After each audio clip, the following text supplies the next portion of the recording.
میری جو تعلیم ہے وہ ہے BS آنرز انفارمیشن ٹیکنالوجی۔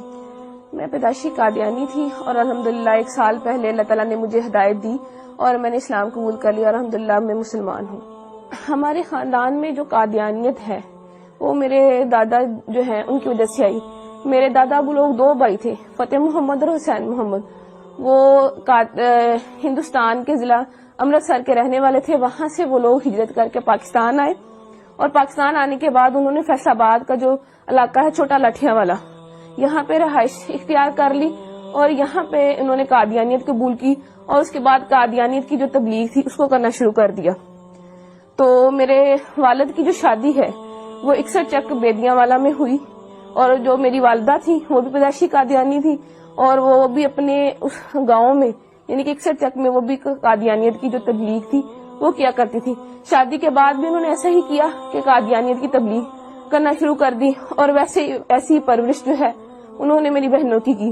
تو جیسی پرورش انہوں نے میری بہنوں کی کہ قادیانیت کی تبلیغ کو عام کرنا اور قادیانیت کے لیے مختلف علاقوں کے دورے کرنا، ویسی انہوں نے تربیت جو تھی وہ میری بھی کی۔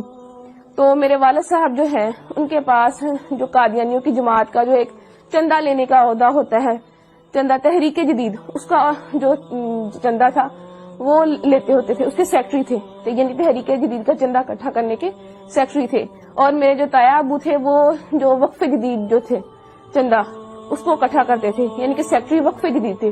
اور میرے تایا ابو کا بیٹا جو وہ ہے سیکٹری ضیافت، یعنی کہ اس کا کام یہ ہے کہ مختلف علاقہ جات سے جتنے بھی مربیان آتے، مہمان آتے، ان کی رہائش کا بندوبست کرنا، ان کے کھانے کا بندوبست کرنا، یہ سارا کام جو تھا یہ ہمارے گھرانے میں ہوا کرتا تھا۔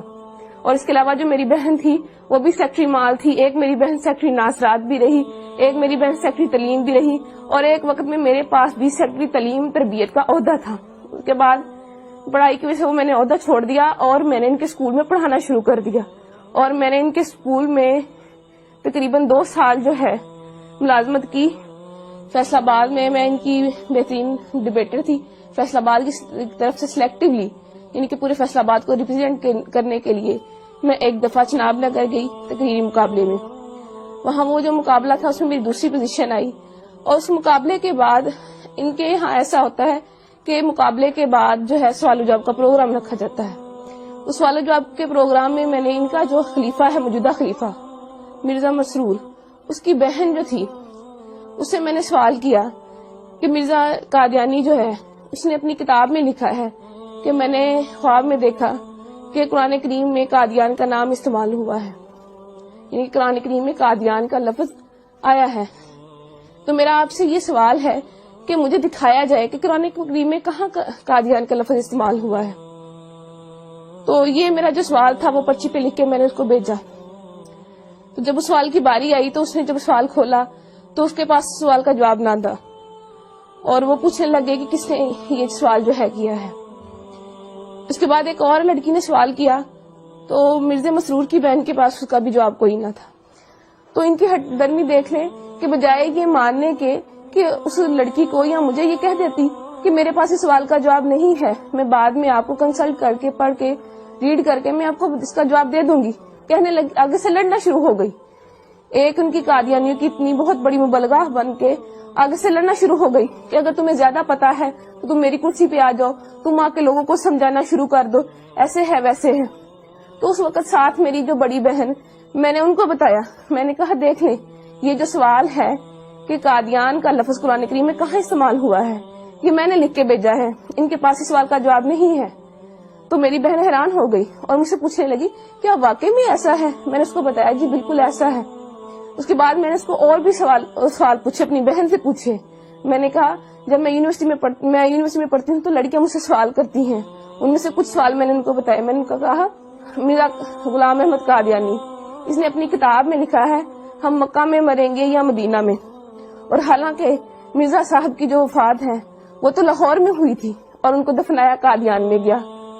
تو میری بہن کہنے لگی کیا واقعی لکھا ہوا؟ میں نے کہا ہاں لکھا ہوا۔ میں نے کہا پھر جو ہے انہوں نے اپنا ایک کشف جو ہے اس میں لکھا ہوا ہے کہ میں نے خواب میں دیکھا کہ میں خود خدا ہوں اور میں نے یقین کر لیا میں وہی ہوں۔ تو کہنے لگی کیا واقعی مرزا صاحب نے اپنی کتاب میں ایسا لکھا ہے؟ تو میں نے اس کو بتایا، میں نے کہا ہاں فلاں فلاں کتاب میں فلاں فلاں جگہ پہ لکھا ہوا ہے. تو وہ بڑی پریشان ہوئی.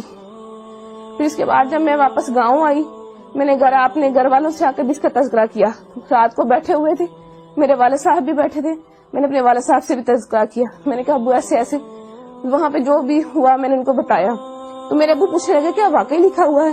اس کے علاوہ پھر میں نے ان کو اور بھی حوالہ جات دیے, جیسے کہ مرزا صاحب نے مسلمانوں کو گالیاں دی ہیں, یا مرزا صاحب نے یہ کہا ہے کہ اللہ تعالیٰ نے میرے گھر پیدا ہونا ہے. تو یہ باتیں ساری سن کے میرے ابو بہت پریشان ہو گئے. اس کے بعد جو تھا میری امی نے وہ ہمیں اس ٹاپک پہ بات کرنے سے منع کر دیا. میرے اسلام قبول کرنے کی وجہ کچھ یوں بنی کہ میں نے تعلیم مکمل کرنے کے بعد ایک اسکول میں جو ہے بطور ٹیچر انٹرویو دیا اور وہاں میری سلیکشن ہو گئی. ایک دن ہم بریک کے وقت بیٹھے ہوئے تھے تو اچانک مذہبی گفتگو جو تھی وہ شروع ہو گئی. تو ہمارے اسکول کے جو پرنسپل صاحب تھے انہوں نے قادیانیت کے موضوع پہ بات کرنا شروع کر دی. تو چونکہ میں قادیانی تھی تو میں نے بھی اس میں حصہ لینا شروع کر دیا. میں نے بھی ان کو بتایا کہ قادیانیت کے میں فضائل و مراقب جو تھے وہ انہیں بتانا شروع کر دیے, کیا قادیانیت ایسے ہے ویسے ہے, یعنی کہ قادیانیت کی ایک بڑی اچھی تصویر میں نے ان کو بتانا شروع کر دی. لیکن وہ جو تھے پرنسپل صاحب ان کو پتا تھا کہ قادیانیت کیسا کفر ہے, کیسی غلاظت ہے, کیسی گندگی ہے. تو انہوں نے قادیانیت کی جو عقائد تھے وہ بتانے شروع کر دیے کہ قادیانی جو ہے تو نعوذ باللہ مرزا قادیانی خود کو خدا کہتا ہے, خود کو محمد رسول اللہ صلی اللہ علیہ وسلم کہتا ہے, توبہ نعوذ باللہ کلمہ کی توہین کرتا ہے اور مسلمانوں کو گالیاں دیتا ہے, اہل بیت اطہار کی شان میں گستاخی کرتا ہے, صحابہ کی شان میں گستاخی کرتا ہے. جب یہ تمام باتیں میں نے سنی تو میں اتنا ڈر گئی کہ میں بہت زیادہ خوفزدہ ہو گئی, اور مجھے بالکل جو تھا وہ چین نہیں مل رہا تھا کہ کیسے ایک شخص جس کو ہم نبی مانتے ہیں وہ کیسے اتنی گستاخیاں کر سکتا ہے, کیسے اللہ پاک کی شان میں گستاخی کر سکتا ہے, یا آپ صلی اللہ علیہ وسلم کی شان میں گستاخی کر سکتا ہے. تو میں گھر آتی ہوں تو میں سو جاتی ہوں, اور میں نے جب خواب دیکھا تو میں وہ خواب دیکھ کے بہت ڈر جاتی ہوں. خواب کچھ اس طرح ہے کہ میں اپنے گھر کے باہر موجود ہوں, گرمیوں کے دن ہے, سخت گرمی ہے, اور میں گلی میں اکیلی موجود ہوں, میرا سر بھی ننگا ہے اور میرے پاؤں بھی ننگے ہیں. تو میں ڈر کے مارے دوڑنا شروع کر دیتی ہوں کہ مجھے کوئی مار نہ دے. بہت دوڑتی ہوں, بہت دوڑتی ہوں, بہت دوڑتی ہوں, اور پھر جب دیکھتی ہوں اپنے آپ کو ایک قدم بھی میرا آگے نہیں بڑھتا. اس بات سے میں بہت پریشان ہو جاتی ہوں کہ میں نے اتنی محنت کی, اتنی دوڑی, اتنی جو ہے ہمت کی میں نے, لیکن اللہ تعالیٰ نے میرا ایک بھی قدم آگے نہیں بڑھایا. اس وقت میری آنکھ کھل جاتی ہے اور میں دیکھتی ہوں کہ میرا پورا جسم جو ہے وہ پسینے سے شرابور ہے اور مجھے اپنے آپ سے بہت گندی بدبو آتی ہے. پھر اس کے بعد یہ خواب جو ہے مجھے متواتر آیا, اور جب بھی آتا مجھے ایسے ہی ڈرا جاتا. اس کے بعد چند دن بعد میں اسکول گئی تو وہ جو اسکول کے پرنسپل صاحب تھے وہ مرزا قادیانی کی کتابیں لے کے, روحانی خزائن کی مختلف جلدیں لے کے بیٹھے ہوئے تھے. انہوں نے مجھے بلایا اور مجھے کہنے لگے کہ جو جتنی باتیں میں نے تمہیں, یعنی کہ جتنے قادیانیوں کے عقائد میں نے تمہیں بتائے ہیں, اگر میں تمہیں ان کتابوں سے دکھا دوں تو کیا تم یقین کر لو گی؟ میں نے انہیں کہا جی میں ضرور یقین کروں گی. تو انہوں نے جو ہے کتابیں کھولی اور جتنی باتیں وہ مجھے جو میں نے آپ سے پہلے بیان کی انہوں نے مجھے مرزا قادیانی کی کتابوں میں سے دکھائیں, اور وہ کتابیں مرزا قادیانی کی لکھی ہوئی تھی. روا کی جو ہے ضیاء الاسلام پریس وہاں سے شائع ہوئی تھی. اس کے بعد جو ہے میری ملاقات, جو میرے دماغ میں شکوک و شبہات تھے یا سوالات تھے تو ان کو دور کرنے کے لیے میری جو ملاقات تھی وہ ایک سابق قادیانی جو کہ اب مسلمان ہو چکے ہیں اور ختم نبوت کے بہت بڑے مبلغ ہیں, عرفان محمود برق صاحب, ان سے میری ملاقات ہوئی. تو انہوں نے جتنے بھی میرے شکوک و شبہات تھے وہ سارے دور کیے, اور قادیانیت کی جو غلاظتیں تھی جو مجھ پہ نہیں کھلی تھی وہ کھول کر مجھے بیان کی. اور ان کی جو کتاب تھی قادیانیت سائنس اسلام کے کٹہرے میں, انہوں نے مجھے وہ پڑھنے کے لیے دی. تو اس کو پڑھ کے جتنے بھی میرے دماغ میں سوالات تھے وہ سارے کے سارے وہ ختم ہو گئے. تو اس کے بعد پھر میں نے مرزا قادیانی پہ اور قادیانیت پہ کروڑوں لعنتیں بھیجنے کے بعد آپ صلی اللہ علیہ وسلم کی غلامی میں آ گئی اور کلمہ طیبہ پڑھ کے اسلام قبول کر لیا. اس کے بعد جب میں گھر گئی میں نے اللہ تعالیٰ سے جا کے دعا کی کہ اللہ تعالیٰ مجھے کوئی رستہ بتا, کہ مجھے کوئی ایسا نشان دکھا کہ مجھے پتہ چل سکے کہ میں نے آج جو کیا میں سچ پہ ہوں, میں حق پہ ہوں. تو میں جو ہے میں سو گئی. تو میں نے وہی خواب جو میں پہلے دیکھتی تھی اور میں ڈر جاتی تھی، وہی خواب مجھے دوبارہ آیا کہ میں اپنے گھر کے باہر موجود ہوں، گرمیوں کے دن ہے، سخت گرمی ہے اور میں ڈر کے مارے بھاگنا شروع کر دیتی ہوں. لیکن اس دفعہ معاملہ جو تھا وہ الٹ ہو گیا کہ جب میں ڈر کے مارے میں بھاگنا شروع ہوئی تو بھاگتے بھاگتے ایک میں پکی سڑک پہ پہنچ گئی تو میرا سر جو پہلے ننگا ہوتا تھا اس پہ ایک سفید چادر آ گئی خود بخود، اور میں نے دیکھا کہ میرے سامنے ایک شخص احرام باندھے کھڑا ہے. جب میں نے اپنی نظریں اوپر اٹھائیں تو میں نے سبز گنبد اور مینار کو پایا.